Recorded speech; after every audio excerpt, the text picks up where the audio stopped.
বলে থাকেন যে যুবশক্তি মানে হচ্ছে বেকার ভাতা, বাট অ্যাকচুয়ালি বেকার ভাতা বলাটা আমার ঠিক মতো লাগছে না। কারণটা কি? দেখুন, একটা ছেলে যে সবেমাত্র মাধ্যমিক পাশ করে উঠেছে, উচ্চ মাধ্যমিক পাশ করে উঠেছে বা গ্র্যাজুয়েশন পাশ করে উঠেছে, এবার সে মতো অবস্থাতে কোন রকম কোনো কাজ সে পাচ্ছে না, কারণ রিক্রুটমেন্ট প্রসেস আমাদের স্টেটের রেসপেক্টে সেভাবে হচ্ছে না। হ্যাঁ, হবে হবে সেটা বলছে, বাট হচ্ছে তো না এখন অবধি। যখন হবে তখন নয় বলবো যে অপরচুনিটি আছে, বাট এখন অপরচুনিটি নেই। তো যদি কারোর কাছে অপরচুনিটি না থাকে তাহলে সে কি করে নিজেকে প্রমাণ করবে? তো সেই প্রমাণের সে সুযোগ পাবে, বা যতদিন না পর্যন্ত সে পাচ্ছে ততদিন পর্যন্ত তাকে তো চাকরির পরীক্ষার প্রস্তুতি নিয়ে যেতে হবে, স্কিল ডেভেলপমেন্ট করতে হবে, নাহলে সে চাকরি পাবে না।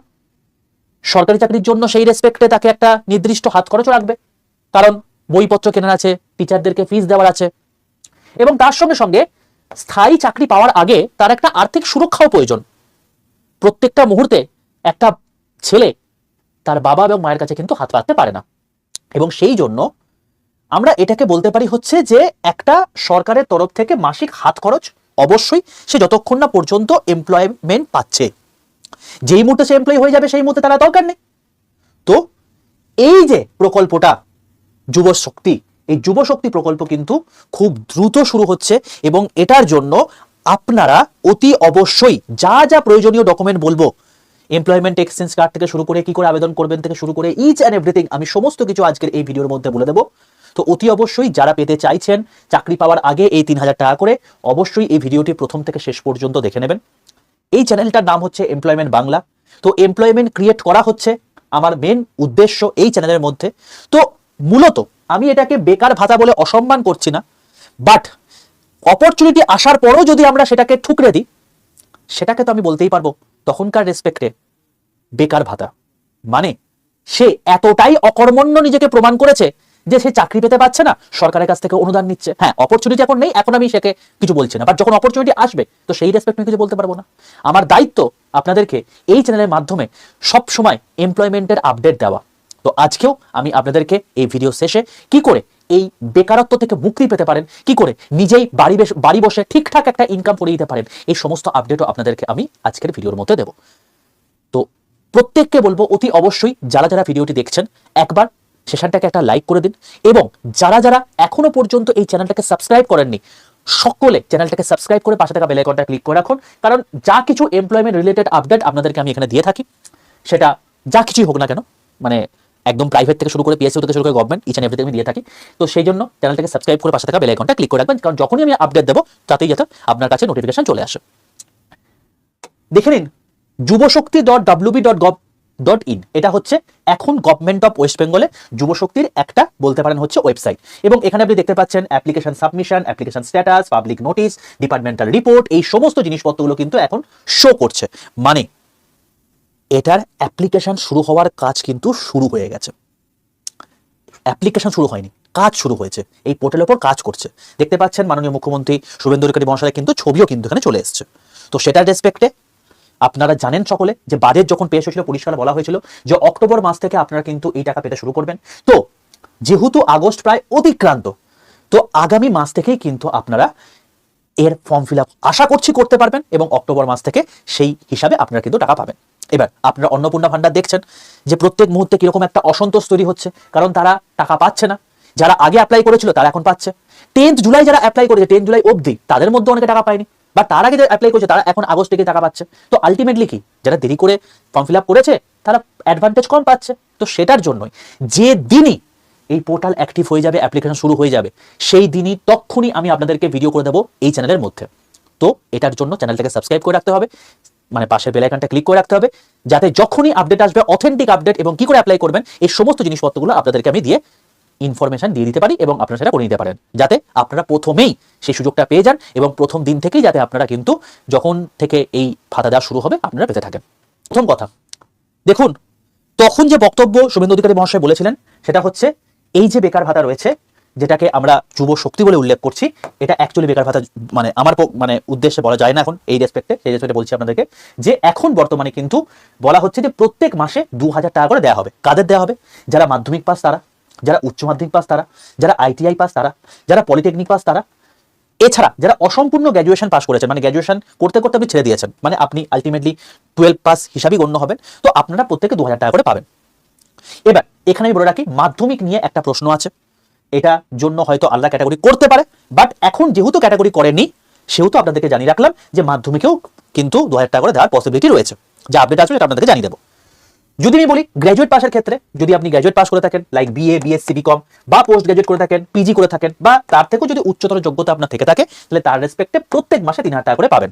অবশ্যই সেক্ষেত্রে আপনাদেরকে কিন্তু বেকার হতে হবে, ঠিক আছে? এবার দেখুন, বয়স কি লাগবে? বয়স হচ্ছে 21 থেকে 45 বছর লাগবে। তার থেকে যদি আপনার একদিন কম হয়ে যায় বা একদিন বেশি হয়ে যায়, তাহলে সেই রেসপেক্টে কিন্তু আপনি এটার জন্য এলিজিবল হবেন না। বোঝা গেল? তো সেক্ষেত্রে আপনার বয়সটা কিন্তু 21 থেকে 45ই হতে হবে, ঠিক আছে? নেক্সট, পশ্চিমবঙ্গে জন্মস্থান হতে হবে অথবা একটানা 10 বছর পশ্চিমবঙ্গে স্থায়ীভাবে বসবাস করতে হবে। কারণ যেহেতু এটা ওয়েস্ট বেঙ্গল গভর্নমেন্টের স্কিম, তাই ওয়েস্ট বেঙ্গল ব্যতীত যদি আপনি অন্য কোথাও থাকেন, তাহলে সেই রেসপেক্টে কিন্তু আপনি এই সুবিধা পাবেন না। নেক্সট হচ্ছে 100% বেকার হতে হবে, কোনো সরকারি চাকরি বা বেসরকারি স্থায়ী চাকরিতে যুক্ত থাকা চলবে না। যদি আপনি সেটা হন, তাহলে সেই রেসপেক্টে আপনি প্রত্যেক মাসে এই অ্যামাউন্টটা পাবেন। এবার দেখুন, কারা কারা পাবেন না। সরকারি বা বেসরকারি সংস্থায় স্থায়ী পদে কর্মরত অবস্থায় যে সমস্ত মানুষজন রয়েছেন, তারা এই সুবিধা পাবেন না। নেক্সট হচ্ছে নিজস্ব বড় ব্যবসা আছে, দোকান আছে, যেখান থেকে মোটা টাকা আপনি রোজগার করছেন, লাইক আপনার জিএসটি রয়েছে। দেখুন, আপনি নর্মাল হার্ড ক্যাশে আপনি লেনদেন করছেন, সেটা কেউ দেখতে আসবে না, বাট যখনই আপনার কাছে জিএসটি ফাইল হয়ে যাবে, তখন সেটার রেসপেক্টে কিন্তু আপনার সমস্ত কিছু ট্র্যাক হয়ে যাবে। তো সেক্ষেত্রে আপনি পাবেন না। পারিবারিক আয় যদি, মানে পরিবারের মোট বার্ষিক আয় যদি 12 লক্ষ টাকার বেশি হয়, লাইক প্রত্যেক মাসে যদি 1 লাখ টাকা করে ইনকাম হয়, মানে যিনি ইনকাম ট্যাক্স দিচ্ছেন সোজা কথায়, তো সেটার রেসপেক্টে আপনি এটার জন্য এলিজিবল হবেন না। এবং তার সঙ্গে সঙ্গে পরিবারের কোনো সদস্য যদি ইনকাম ট্যাক্স প্রদান করে, এই 12 লাখ টাকার উপরে হলে ইনকাম ট্যাক্স প্রদান করতে হয়, তো সেটার রেসপেক্টে আপনি পাবেন না। আমি আবার বলে রাখছি, টিডিএস ফাইল করা আর ইনকাম ট্যাক্স দেওয়ার মধ্যে কিন্তু পার্থক্য রয়েছে। টিডিএস সবাই ফাইল করতে পারে, বাট যার প্রকৃত ইনকাম 12 লাখ টাকার উপরে, তাদেরকেই কিন্তু ইনকাম ট্যাক্স দিতে হয়। বোঝা গেল? তো এটা কিন্তু মাথায় রাখবেন। আচ্ছা, এবার বলে রাখি বিশেষ ছাড় বা পরিবারের অন্যান্য প্রকল্পের ক্ষেত্রে কি ছাড় রয়েছে সেটা একটু জানিয়ে রাখি। দেখুন, প্রাইভেট টিউটররা আবেদন করতে পারবেন যাদের পিএফ, ইএসআইসি বা কোম্পানি কোনো রকম কোনো আইডেন্টিটি কার্ড নেই। তো এবার একটা কথা বলি, দেখুন প্রাইভেট টিউটরদের ক্ষেত্রে কিন্তু ম্যাক্সিমাম ক্ষেত্রে হার্ড ক্যাশে লেনদেন হয়। তো যেহেতু হার্ড ক্যাশে লেনদেন হচ্ছে, তো সেটার রেসপেক্টে ট্র্যাক করা পসিবল নয়। হিসাব অনুযায়ী আপনিও কিন্তু পাওয়ার যোগ্য নন, বাট যেহেতু আপনি এটা হার্ড ক্যাশে লেনদেন করছেন, তো সেটার রেসপেক্টে কিন্তু সরকারের কাছে প্রপার ডেটা থাকবে না। তো সেই হিসাবে আপনাকে কখনো বলতে পারে না যে আপনি বেকারের মধ্যে পড়ছেন না, আপনাকে টাকা দেওয়া হবে না। তো সেই হিসাবে আপনি কিন্তু ছাড় পেতে পারেন। নেক্সট কি, পরিবারে কেউ যদি কৃষক ভাতা পান, তাহলে সেই রেসপেক্টও কিন্তু আপনি এর মধ্যে যুক্ত হতে পারেন, লাইক অন্নপূর্ণা ভান্ডার যেমন যুক্ত হয়েছে। কেন? তার কারণটা হচ্ছে একটাই, কৃষক ভাতা বা কৃষক বন্ধু প্রকল্প যেটা রয়েছে, সেটা কিন্তু কখনো প্রত্যেক মাসের গল্প নয়। তো সেই জন্য কৃষক বন্ধু যারা পাচ্ছে, তারা অন্নপূর্ণা ভান্ডারও পাচ্ছে, আবার এটাও পেতে পারে। ঠিক আছে? যখন ফাইনাল আপডেট আসবে সেটা আমি জানিয়ে দেবো। নেক্সট, পরিবারের অন্য কোনো সদস্যরা যদি অন্নপূর্ণা ভান্ডার পায়, তাহলে সেক্ষেত্রে আপনার যুবশক্তি পেতে কোনো মানে বাধা নেই। ধরুন কথার কথা, আপনি একটা পরিবারে রয়েছেন, বাবা রয়েছে, আপনার একটা বোন রয়েছে, আপনার মা রয়েছে এবং আপনি রয়েছেন। তো সেটার রেসপেক্টে যদি আজকে আপনার বোন এবং মা অন্নপূর্ণা ভান্ডার পায়, তাহলে সেই রেসপেক্টে আপনিও কিন্তু পাবেন বেকার ভাতা। ঠিক আছে? শুধু কন্ডিশনগুলো অ্যাপ্লাই থাকলেই হলো। কিন্তু হ্যাঁ, আপনার বোন অন্নপূর্ণা ভান্ডার এবং এই যুবশক্তি এই দুটো কিন্তু পাবে না। ক্লিয়ার? এবার দেখুন, যুবশক্তিতে একজনের জন্য যেটা প্রকল্প, সেটা হচ্ছে 3000 টাকা।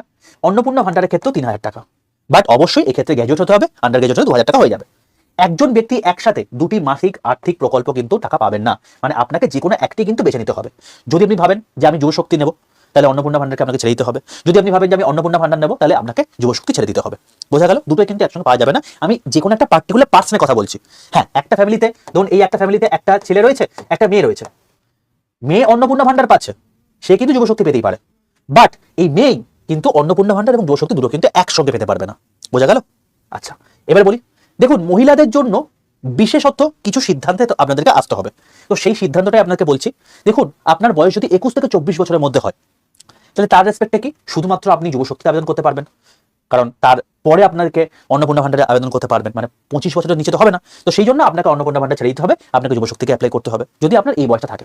আপনার কোনো উপায় নেই। আর যদি আপনার 25 বছর পেরিয়ে যায় এবং আপনি যদি মাধ্যমিক বা উচ্চ মাধ্যমিক পাস করে থাকেন, তাহলে আমি বলবো, আপনি যদি ফিমেল ক্যান্ডিডেট হয়ে থাকেন, আমি ফিমেল ক্যান্ডিডেটের জন্যই বলছি, আপনাকে অন্নপূর্ণা ভান্ডারই বেছে নিতে হবে। তার কারণ কি? তার কারণ হচ্ছে যুবশক্তিতে আপনি যেহেতু মাধ্যমিক বা উচ্চ মাধ্যমিক পাস করেছেন, তার জন্য আপনি পাবেন 2000 টাকা, কিন্তু অন্নপূর্ণা ভান্ডারে আপনি পাবেন 3000 টাকা, অর্থাৎ আপনি কিন্তু অবশ্যই 1000 টাকা এখানে বেশি লাভ করছেন। তো সেই রেসপেক্টে আপনাকে এটাই বেছে নিতে হবে। আর যদি আপনার বয়স 25 বছর বেশি হয় এবং গ্র্যাজুয়েট আপনি হয়ে থাকেন, তাহলে সেই রেসপেক্টে আপনি অন্নপূর্ণা ভান্ডারকে নিরাপদ হিসেবে বেছে নিতে পারেন। দুটোতেই আপনি 3000 করে পাবেন, কিন্তু ভবিষ্যতে ছোটখাটো বেসরকারি চাকরি যদি পেয়েও যান, আপনি কোনো পার্টিকুলার কোনো একটা জায়গাতে জয়েন করে গেছেন, সেই ছোটখাটো জায়গাগুলোতেও কিন্তু আপনার যুবশক্তি বন্ধ হতে পারে, বাট এই অন্নপূর্ণা ভান্ডার কিন্তু বন্ধ হবে না। কারণ অন্নপূর্ণা ভান্ডারের একটা যে লিমিট আছে সেটা হচ্ছে 10,000 টাকা। সেই 10,000 টাকা যদি এক্সিড না করে যায়, তাহলে সেই রেসপেক্টে কিন্তু আপনি অন্নপূর্ণা ভান্ডার পাবেন। তো সেক্ষেত্রে আপনার নিরাপদ হচ্ছে অন্নপূর্ণা ভান্ডার। আর যারা ছেলেরা রয়েছেন তাদের রেসপেক্টে তো কোনো রকম কোনো অন্নপূর্ণা ভান্ডার পাবেই না, তাদের যুবশক্তি ছাড়াই ভরসা। সেই জন্যই মানে মহিলাদের ক্ষেত্রে এতগুলো অপরচুনিটি আছে, বাট ছেলেদের ক্ষেত্রে কিন্তু অপরচুনিটি নেই। সেই জন্য আপনাকে জানিয়ে রাখলাম যে আপনারা কি করতে পারেন। এই 3টে কেস হতে পারে, এই 3টে কেসের রেসপেক্টে আপনারা কি কি করতে পারেন সেটা আপনাকে বললাম। দেখুন, এবার আপনাকে বলি যে যেমন অন্নপূর্ণা ভান্ডার মানুষরা পাচ্ছে, যেরকম করে আপনিও কিছু পাবেন, আপনার অ্যাকাউন্টে পাবেন, বাট এটা ক্ষেত্রে আপনার কিন্তু অ্যাকাউন্ট নাম্বার চাইবে না। আপনার ফোন নাম্বারটা, আধার কার্ডটা ব্যাংকের সাথে লিঙ্ক থাকে, এটা আপনি দেখে নেবেন। তো অতি অবশ্যই যদি না করে থাকেন অবশ্যই করে নিন। আপনার আধার কার্ড, আপনার মোবাইল নাম্বার এবং আপনার ব্যাংক অ্যাকাউন্ট যেন ডিবিটি লিঙ্ক থাকে, অত্যন্ত জরুরি এটা। আধার কার্ডের সাথে ব্যাংক অ্যাকাউন্ট এবং যুবশক্তি ফর্মে দেওয়া ফোন নাম্বার থাকা কিন্তু বাধ্যতামূলক, না হলে সরকারের কোনো টাকাই কিন্তু আপনার অ্যাকাউন্টে ঢুকবে না। আর নেক্সট কথা হচ্ছে আপনার এখানে প্রয়োজনীয় কি কি নথিপত্র লাগবে। দেখুন, পরিচয়পত্র হিসাবে আপনি আপনার Aadhaar card, voter card, PAN card, এই 3টে নাম্বার ভালো করে রেখে দিন, জোগাড় করে রেখে দিন। কারণ যখনই অ্যাপ্লিকেশন শুরু হবে তখনই কিন্তু এইসব জিনিসপত্রগুলো লাগবে, তখন যেন খুঁজে সময় নষ্ট না করতে হয়। আমি জাস্ট এইটার জন্যই আপনাকে এই ভিডিও করে জানিয়ে দিচ্ছি, ঠিক আছে। নেক্সট, শিক্ষাগত যোগ্যতা। দেখুন, যেহেতু এখানে আপনার একটা নির্দিষ্ট শিক্ষাগত যোগ্যতার উপর আপনাকে একটা নির্দিষ্ট এমন দেওয়া হচ্ছে, তো সেটার জন্য শিক্ষাগত যোগ্যতা কিন্তু সর্বোচ্চ ডিগ্রি সার্টিফিকেট লাগবে। সার্টিফিকেট না থাকলে 6 সেমিস্টারের রেজাল্ট পাওয়া গেলেও সেক্ষেত্রে হবে, বা যদি আপনি বিটেক করে থাকেন তাহলে সেক্ষেত্রে 8 সেমিস্টার, ঠিক আছে, মানে সোজা কথা ফাইনাল সেমিস্টার। নেক্সট, বয়সের প্রমাণপত্র, যদি আপনার বার্থ সার্টিফিকেট থাকে বা মাধ্যমিক যদি অ্যাডমিট কার্ড থেকে থাকে সেটা রেসপেক্টে হয়ে যাবে।